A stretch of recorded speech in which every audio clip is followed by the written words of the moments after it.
I have a John Deere X500 garden tractor and the PTO clutch is not working. I know there is a 5/8" bolt to remove while holding a flat washer with a 35 mm wrench, but I can't get the PTO clutch and Pulley off. How can you remove the assembly?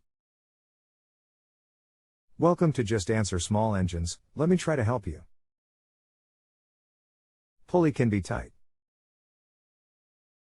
It gets rusted onto the shaft and has a key in it to keep it from rotating.